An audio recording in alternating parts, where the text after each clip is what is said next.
कहूँगा कि social media में गलत तरीके से बयान को फैलाया और परोसा जा रहा है और कहीं न कहीं लोग इसलिए भी जानबूझकर honourable chief justice of India को टारगेट कर रहे हैं क्योंकि यूजीसी के मामले में honourable chief justice of India ने स्टे दिया था। अब मैं बताऊं तो honourable chief justice of India का जो उस दिन का बयान था वो उन लोगों के खिलाफ था जो पत्रकार नहीं है, सोशल मीडिया पे पत्रकार बने हैं, जो वकील नहीं है, ऑनरेबल सुप्रीम कोर्ट में, हाई कोर्ट में वकालत की डिग्री फर्जी लगाकर वकालत कर रहे हैं, सोशल मीडिया के इन्फ्लुएंसर हैं, उनको भी honourable chief justice of India का कुछ नहीं करना था। 15 मई 2026 एक ऐसी डेट जिसने इंडियन इंटरनेट का पूरा नैरेटिव ही बदल दिया। एक स्टेटमेंट, कुछ शब्द और फिर सोशल मीडिया पर ऐसा ब्लास्ट हुआ कि हर प्लेटफॉर्म पर सिर्फ एक ही नाम ट्रेंड करने लगा, कॉकरोच जनता पार्टी। एक ट्वीट वायरल हुआ और सिर्फ 8 दिनों के अंदर 21 मिलियन लोग इंस्टाग्राम पर इस मूवमेंट से कनेक्ट होने लग गए। पर सवाल यह है, क्या सच में अनएम्प्लॉयड यूथ की आवाज है या फिर एक और इंटरनेट मूवमेंट जो धीरे धीरे पॉलिटिकल नैरेटिव में कन्वर्ट हो जाएगा। स्टोरी शुरू होती है एक कंट्रोवर्शियल रिमार्क से, जब ऑनरेबल चीफ जस्टिस सूर्यकांत जी ने एक आर्ग्यूमेंट के दौरान कॉकरोच और पैरासाइट जैसे शब्दों का यूज किया। You people will not have any respect. You expect the outsider. No, my lord, I understand. There are already parasites in society who attack you people, you attack the system, and you want to join hands with them. No, my lord. I understand, my lord, and I understand. Have you seen there are youngsters like cockroaches. They don't get any employment. They don't have any place in profession. Some of them become media. Some of them become social media. Some of them become RTI activists. Some of them become another activist, and they start attacking everyone. बाद में clarification दिया गया कि उनका इशारा paid degree और system misuse करने वाले लोगों की तरफ था, पर तब तक देर हो चुकी थी।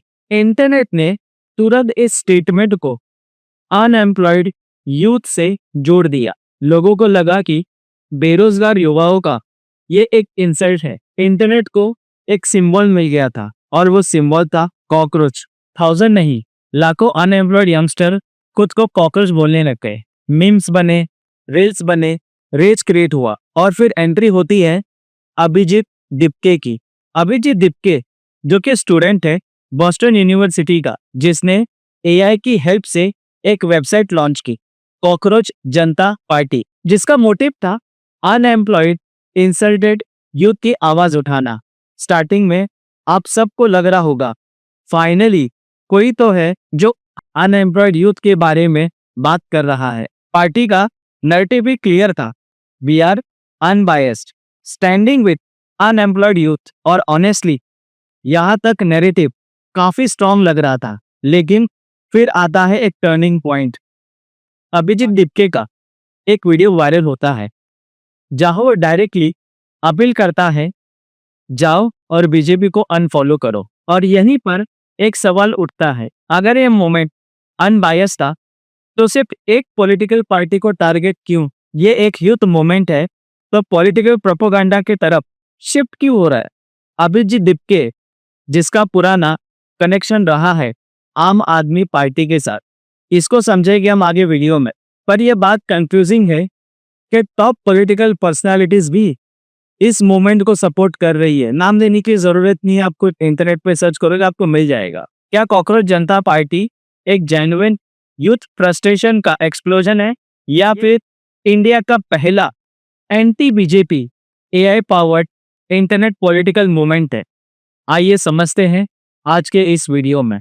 ये जो पार्टी है कॉकरोच जनता पार्टी और इसके जो फाउंडर हैं अभिजीत दिपके कहाँ से आए? रिसर्च करने पे पता चला कि ये आम आदमी पार्टी के लिए 2020 से लेकर 2022 तक सोशल मीडिया कैंपेन और इलेक्शन कैंपेन के तौर पे काम कर रहे थे।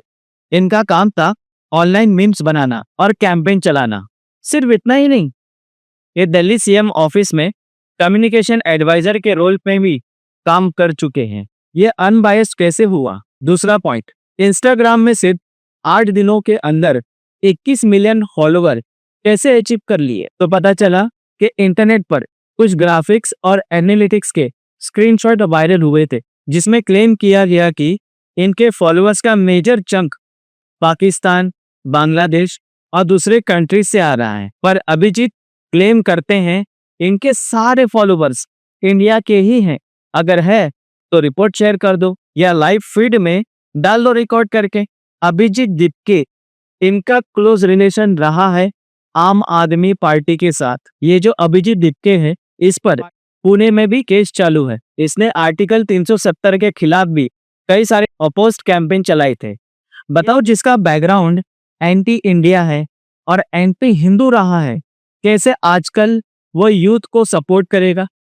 अब आप बोलोगे एंटी इंडिया कैसे, तो पहले आप इस वीडियो को देख लो जिसमें अभिजीत दीपके बोल रहा है तुम्हारा इंडिया। दूसरी बात, अब आप लोग सोचते रहोगे ये अभिजीत कैसे अकेला कर रहा है, तो भाई ये अकेला नहीं है, इसके साथ और 2 फॉलोअर्स हैं। मेघनाथ जो कई बार एंटी बीजेपी का नैरेटिव चलाने में फेमस रहा है, और दूसरा है अर्पित शर्मा, आम आदमी पार्टी के लिए इलेक्शन लड़ चुका है और इसको नोटा से भी कम वोट मिले हैं। पर मामला तब सीरियस हो जाता है जब पार्टी का फाउंडर पब्लिकली ये आकर कहता है कि बीजेपी को अनफॉलो कर दो। भाई ओनली बीजेपी क्यों? ये बात समझ नहीं आई। इंडिया में कई सारे पॉलिटिकल पार्टी हैं, तो बस बीजेपी क्यों? ये अपने हर रैली और कैंपेन में बोल रहा है we crossed 8 million users which is higher than BJP followers. But इसने कभी ये कैंपेन नहीं चलाया कि we reach 21 million users and we crossed Indian National Congress which is there in political career from last 70 years.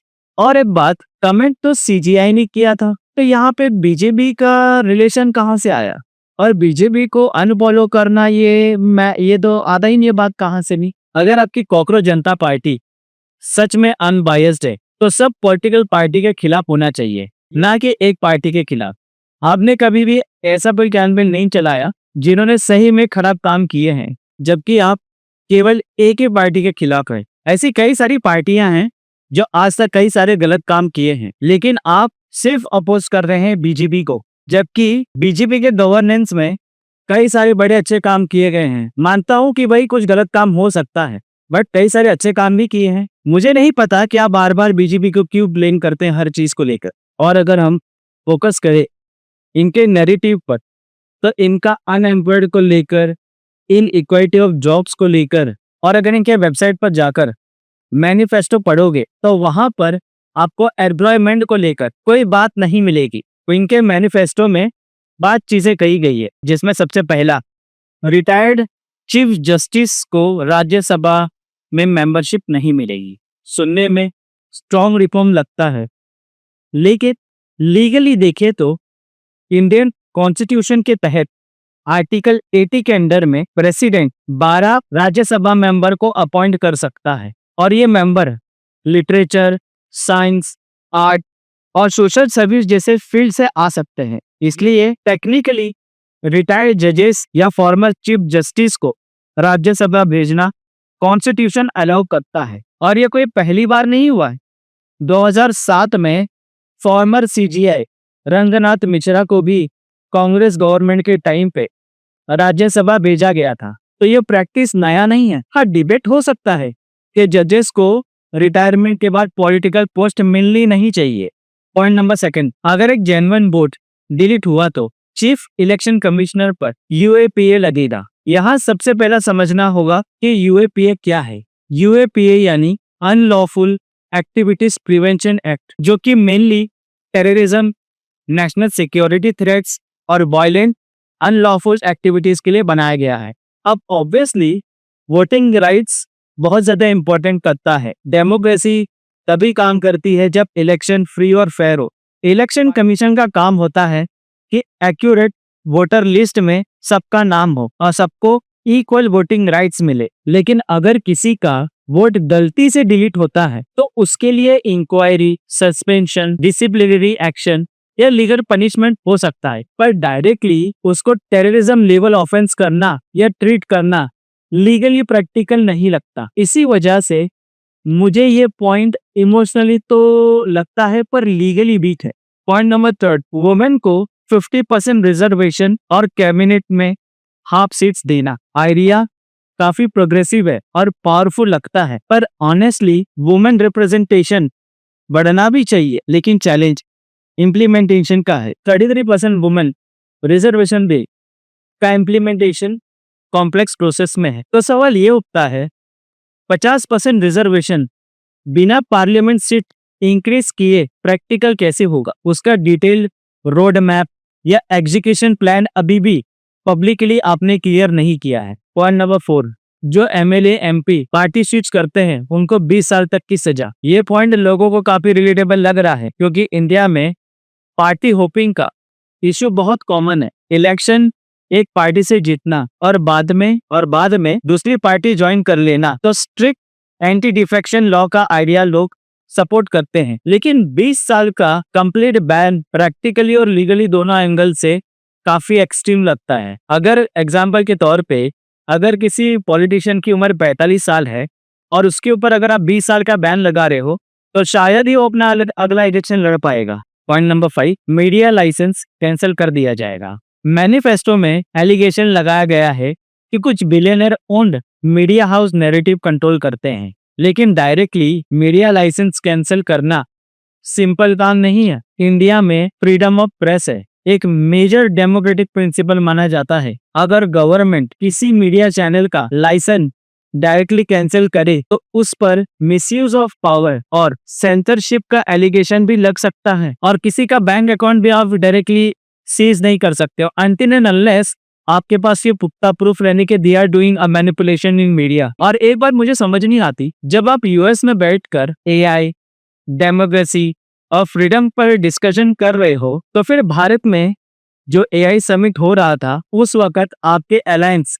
Ecosystem के कुछ लोग बगैर कपड़े के प्रोटेस्ट कर रहे थे। उसको लेकर कभी आपने ओपनली कंडेम्ड क्यों नहीं किया? अगर आप जेन्युइनली न्यूट्रल हो तो गलत चीज को लेकर कभी कोई कैंपेन क्यों नहीं चलाया? दूसरी बात, इलीगल इमिग्रेशन का इतना बड़ा इशू है। बांग्लादेश से एलिजिडली कई सारे इलीगल डॉक्यूमेंट के थ्रू इंडिया में लोग एंटर कर रहे हैं। ये नैरेटिव तो आपने कभी सोशल मीडिया पे नहीं चलाया। सीजेपी के कार्यकर्ता या फिर उसके फाउंडर को कभी इस टॉपिक पर एग्रेसिवली बात करते हुए नहीं देखा। ना कोई मेजर क्रिटिसिज्म, ना कोई कैंपेन, ना कोई आउटरीच, लेकिन बीजेपी को टारगेट करने वाले वीडियोस रेगुलर आ रहे हैं। और तभी ये सवाल मेरे माइंड में आ रहा है, क्या सीजेपी जेन्युइनली अनबायस्ड यूथ के लिए एक अनएम्प्लॉयड मूवमेंट है या फिर सिर्फ एक सेलेक्टिव पॉलिटिकल टारगेट है? आपकी क्या राय है कमेंट में जरूर बताएं, और नए हैं तो चैनल को सब्सक्राइब करें, वीडियो को लाइक करें और ज्यादा से ज्यादा शेयर करें।